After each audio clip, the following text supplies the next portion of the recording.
Chicken খেতে চান, দেখেন কিভাবে চিকেন মশলা মেখে বেচতে হয়। দেখে অবশ্যই ঘরোয়া পদ্ধতিতে বাচ্চাদেরকে চিকেন ভেজে দেবেন। ভিডিওটা কেমন লাগে অবশ্যই কমেন্টে জানাবেন।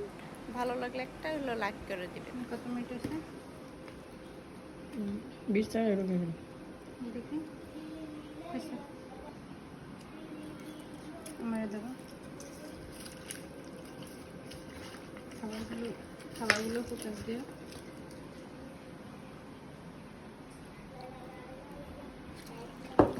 আমার দিকে তাকান।